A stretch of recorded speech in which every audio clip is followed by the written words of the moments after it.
Thank you very much. I called this extraordinary meeting at short notice to discuss the incident that took place in London yesterday. I think it's right that we should be meeting today. There are, as always, a couple of formal matters. Apologies for absence. Yes, Chairman, we've received apologies from Assemblymember Arnold, Assemblymember Baynock and Assemblymember Shah. Right. And are there any declarations of interest? Thank you very much.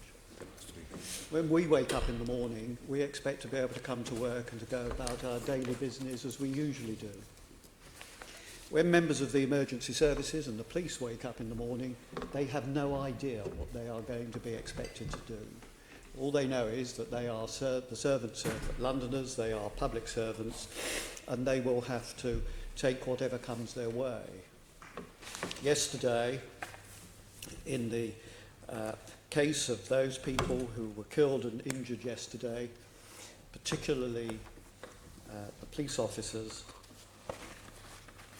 they were willing, as they are every single day, to put themselves in harm's way to protect the rest of us so that we can go about our daily business. And it is right that we, as the representatives of Londoners, should meet here today to express our gratitude to the work that they continue to do and to express our sorrow for what has happened to those who were killed and injured yesterday. The willingness of members of the emergency service to put themselves at risk in the service of the people, in the service of freedom, is what terrifies terrorists. And it is the mark of a free society that people are willing to do this, and that people, brave people, will do this for the freedom and the liberty of us all. London has lived through many such events in its history, and London has always survived. London carries on. The announcement during the war, we have all seen it, keep calm and carry on, really is the hallmark of London. And it is right, and this afternoon I saw that Westminster Bridge was open again and that London was working again, demonstrates that. I think it's right that we should debate this motion this afternoon. The motion not only expresses our sorrow at what happened, but it also demonstrates our pride and our gratitude that there are people who are willing to do these things for us, and it shows our determination that we and the capital and this country continues to be open, and we will carry on, and we wish to thank them. I move the motion in my name. Assemblymember Duval. Thank you very much. The tragedy of yesterday, the loss of victims, the families that are grieving today and coming to terms with their losses, and those that were caught up with the evils of extremism, of wanting to cause terror and harm in our community. And in terms of this motion today, we are going to reaffirm, not just in terms of the sorrow of the tragedy of yesterday, but reaffirm our commitment to tackle those evils in its many forms that wants to cause harm to our communities. And in doing so, rejecting the values and visions that they have compared to the values that the majority of this country, Muslim and non-Muslim alike, wish to see and go forward. We are a liberal, tolerant country. We decide our views and disagreements by debate.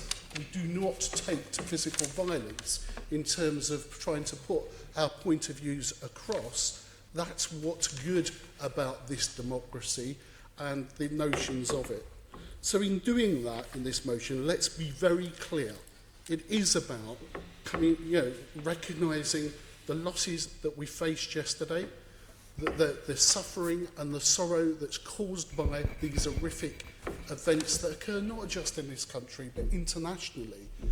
That we have some solidarity with those that have been caught up in many of these terrorist attacks. So in seeking justice for what occurred yesterday, we must reinvigorate and be more further vigilant in terms of our opposition, in terms of what the extremists want to achieve. And in doing so, we must also reflect and reject the serene voices in our own community who seek to offer simplistic solutions to the problems and challenges our professional services face. It is not easy to deal with terrorism. It's not easy to confront and contest those who want to cause violence, but there is no simplistic solution. There is no scapegoating of communities wholesale in terms of what we face.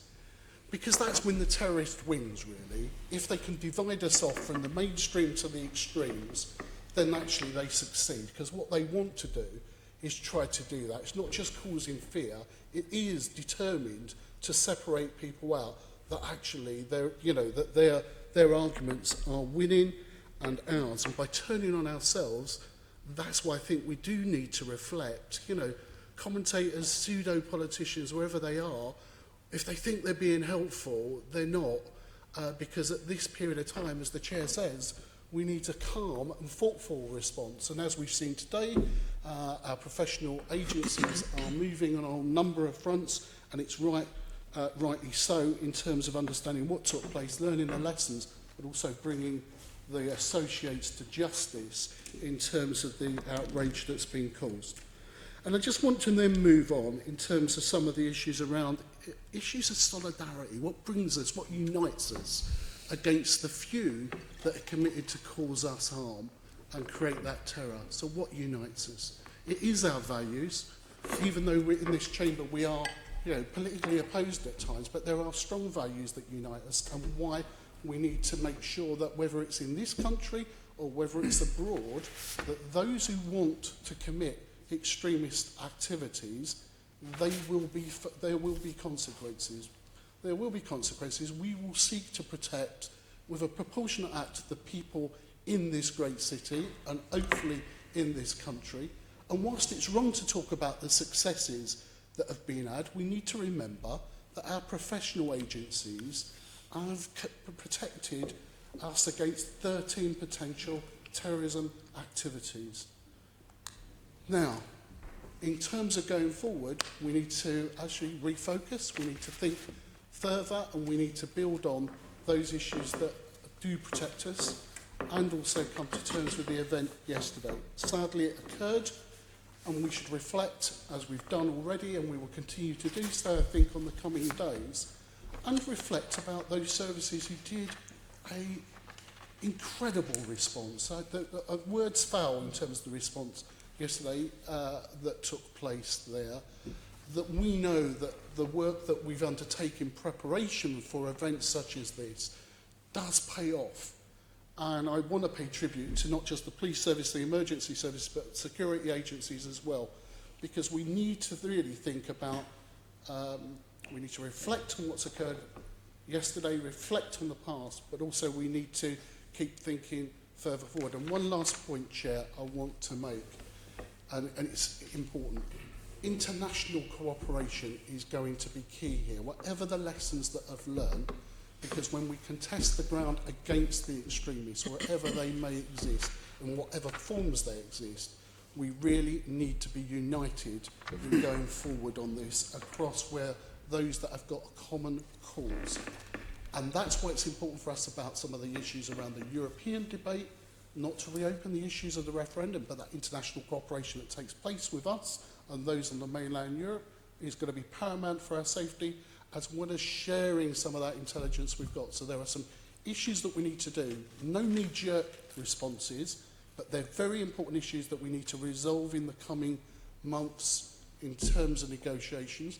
But equally, we need to resolve here that we're committed against tackling the evils that exist, the small number that perpetuate crimes such as that existed yesterday, that we're going to be determined to make sure, as scrutineers, that we're going to do the right thing by the services we scrutinise, and the Mayor, that we encourage decision makers. The Mayor has made, I think, a very important contribution along with our Prime Minister in terms of resolving those issues, that we're not going to be divided, we're not going to be coward, and that we will contest the ground and we will seek to continue to protect our communities, not just here in London, because the Met has a wider responsibility to the nation. Thank you, Chair.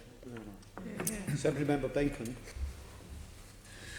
Mr Chairman, colleagues, the shocking events of yesterday afternoon, I think, will live with all of us for a very long time indeed. To see such tragedy unfold on the streets of our city, I think, was heart-wrenching.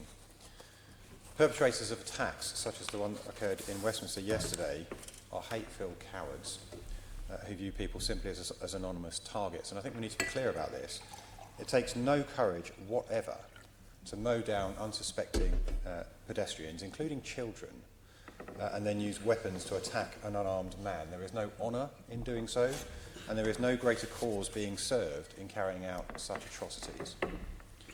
The victims of yesterday's senseless attack are not mere statistics. They are not anonymous targets. They are part of our society, and they're part of what makes us who we are. PC Keith Palmer was a constituent of mine. I did not know him, but I have two close relatives who are both serving police officers, and they both did know him. Our former colleague, James Cleverley, served alongside him in the Royal Artillery.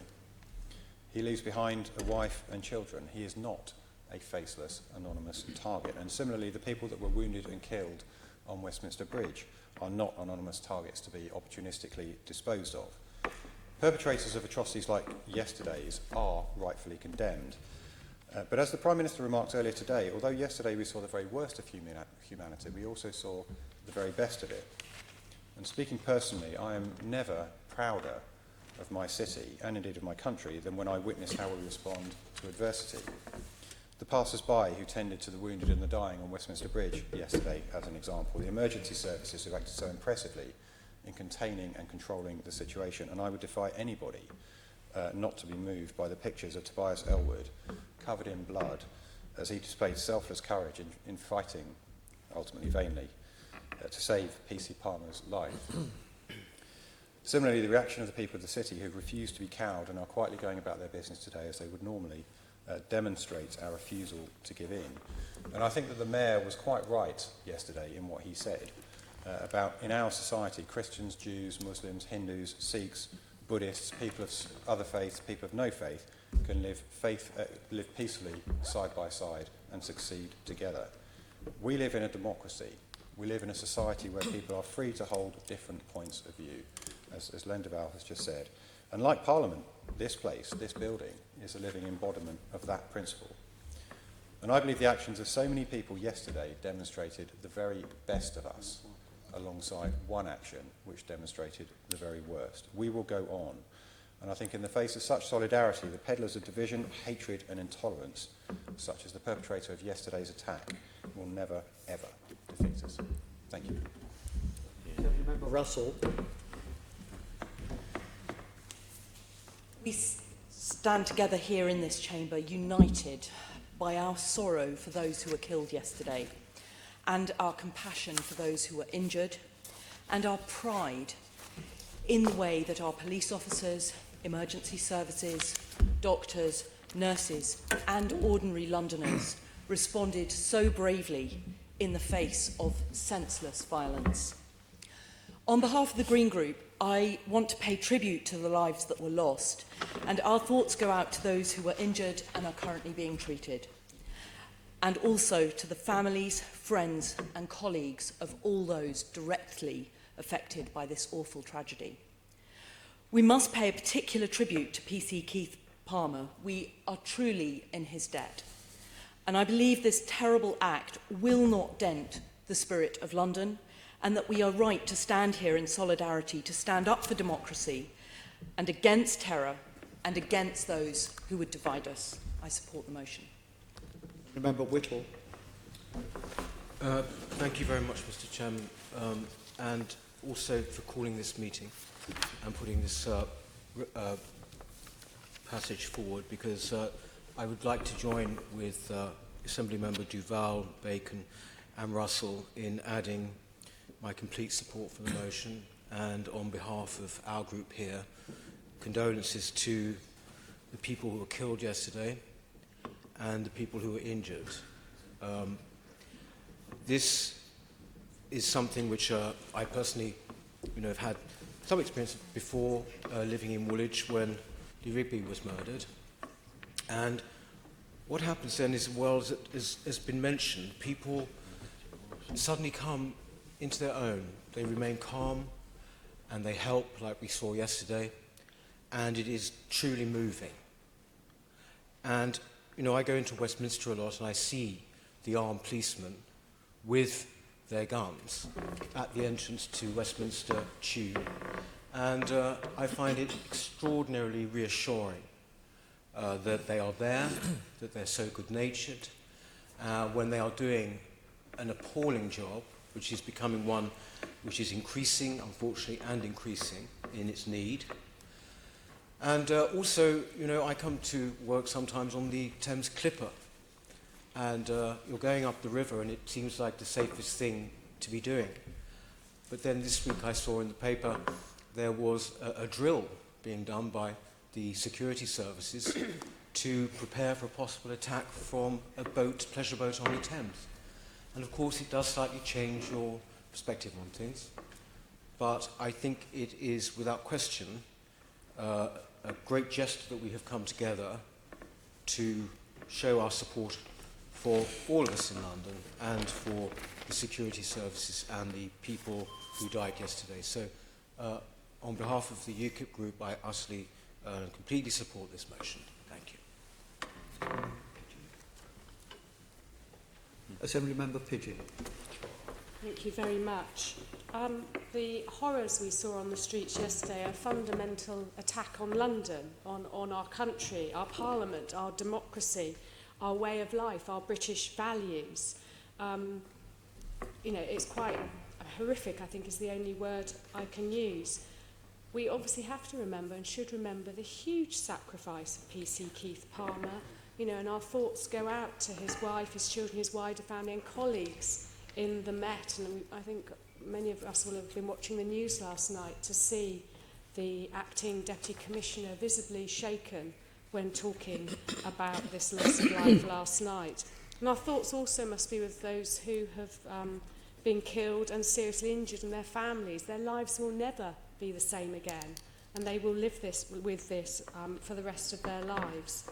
And as Assembly Member Bacon has said, our thoughts should be also with James Cleverly, former Assembly Member who has lost a friend, and he said in Parliament today that PC Palmer was a strong professional public servant. And those of us who know James know that he's not a man for public emotion, but seeing him speaking today, holding back his tears in the House of Commons, really reminds us of the loss of human life and what it really means. I also want to put on record my thanks to the emergency services, not just the frontline ones we saw, but there's also the support services behind the scene who do so much when we have such major incidents taking place. But what happened yesterday is nothing to do with religion and genuine religion and religious belief. Just as a whole other number of terrorist attacks, people of all faiths and none have been killed and injured. We faced other attacks in the past, July 2005, others since, and throughout the 70s, 80s and 90s. And we also faced as a city terrible bombing during World War II. But Londoners have never been coward. Londoners will not give up what they value. We're a proud city, a city which values and celebrates diversity and welcomes people from across the world. And we are outward looking. Today, London has carried on. We've seen it as we've gone about our business. Parliament has rightly carried on. And we will defeat those who try to attack us and our fundamental freedoms by carrying on. But I've just been speaking to some students at King's College London, young international women students, who were shocked by what had happened. They were angered by it. But they strongly felt that London must carry on as a tolerant, diverse and united place. I fully support them and I support the motion today. Thank you. I'd like to add my thoughts and sympathy to all those affected by yesterday's events. The victims that were killed, their families, friends and colleagues, and those seriously injured. People who've made their lives here, people who've lived here all their lives, and those visiting our city We saw lives lost and lives devastated. Yesterday, as Assemblymember Bacon said, we saw both the worst and the best of humanity. We saw a terrorist determined to kill, the absolute worst of humanity, determined to strike fear into the hearts of Londoners, and determined to divide our city, to make us feel less safe. And we can't and we won't let that happen. Our emergency services risk their lives for us day in and day out, and in the tragic case of PC Keith Palmer, give our lives for us in defence of our way of life and our democratic values. We saw the best of humanity yesterday as well, and the response of bystanders and of our emergency services has already been mentioned, and that should make us proud both of their actions and what they and we and London stand for. As Chair of the London Fire and Emergency Planning Authority, I'd like to thank all emergency services for their response, and particularly the London Fire Brigade, whose officers were involved both on land and on the river, on the fireboat based just across the Thames from the House of Parliament. The training and professionalism that goes into ensuring that they know how to respond rapidly and appropriately, and the cross-agency working that this involves does credit to them. I'm immensely proud and grateful for their work, as I know all members of the Fire Authority are, and this dedication is clearly recognised by this Assembly in the motion. We should also thank our security staff here at City Hall as well. They do a fabulous job, and it's hugely appreciated by all of us. We should be proud of London's values, and these have been mentioned by previous speakers. These are values that bind our city together and unite us on the worst days we can imagine, including the last 24 hours or so. Tolerance, diversity, and a determination not to allow hate to triumph or to divide us. We should always remember and celebrate these values as we commemorate those who've died. And I'm pleased we're able to do this as an Assembly representing London today. Above all, as the news emerges today, it is clear that there were people with their origins from around the world, both Londoners and visitors, who were victims of yesterday's attack. I want to finish by quoting the Ben Ockery poem that we don't actually often read as Assembly members because it's on the wall on the public entrance to this building. It's a poem about the richness of our culture and our city, and essentially its values. Ockery's poem includes the phrase, "Here lives the great music of humanity, the harmonisation of different histories, cultures, geniuses and dreams." Unfortunately, yesterday, some of those dreams became nightmares, but as an Assembly and as a city, it's the harmonisation of different people and cultures, of people of every faith and none, that represents our values and what we should focus on as we move forward from this dreadful attack, both on London, on our values and on our democracy. Thank you. Member Dismal. Thank you, Chair. The last time I had to speak on an occasion like this was after the 7th of July bombings, when I was in Parliament. The day before, we'd been locked down, as Parliament was yesterday. And the day before that, we had been celebrating the fact that we'd just been awarded the Olympics. So how things change and how rapidly they change.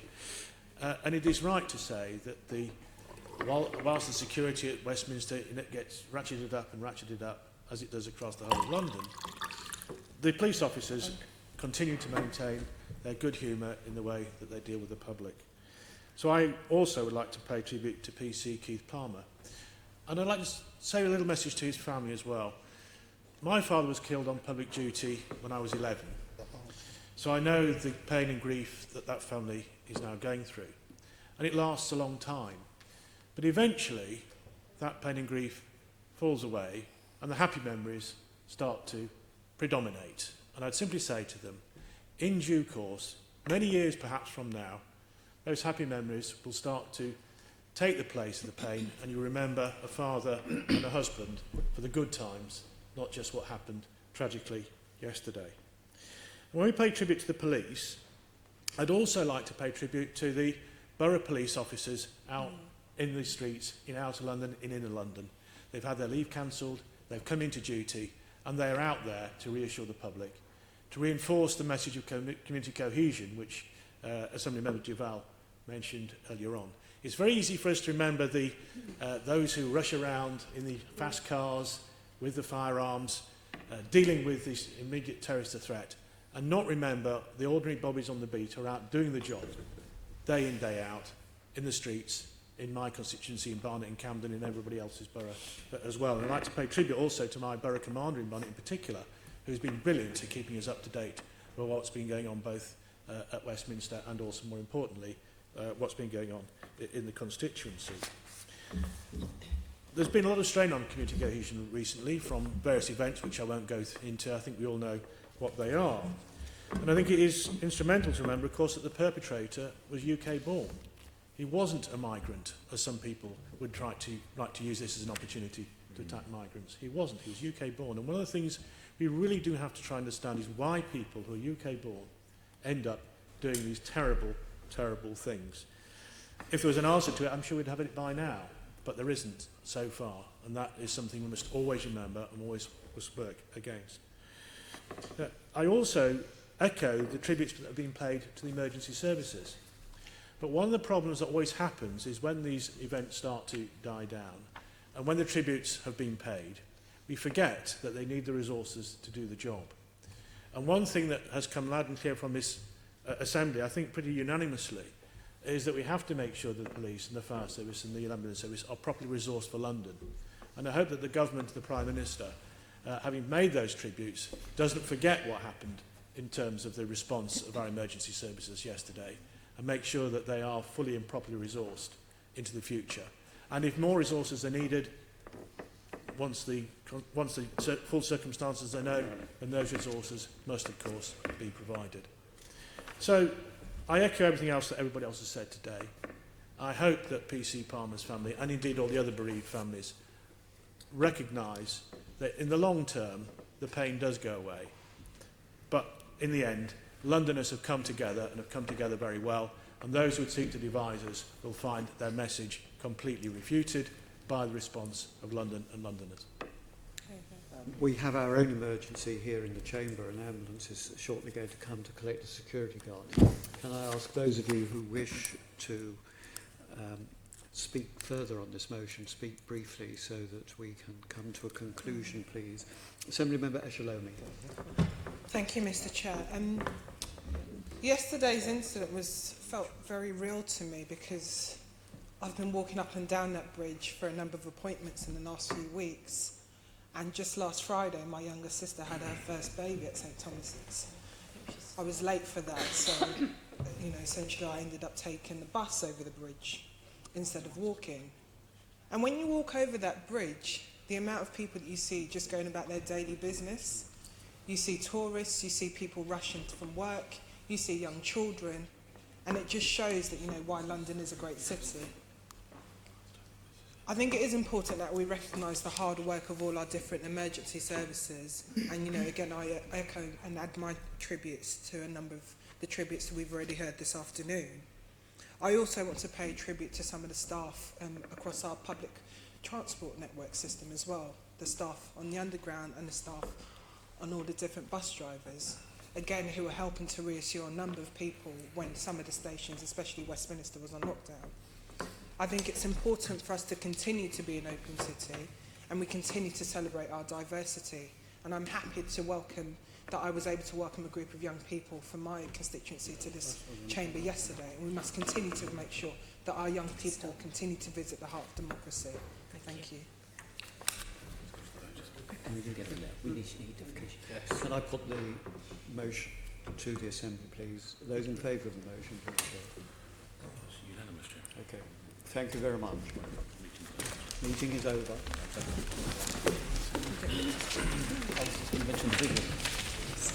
GLA Chamber Sound.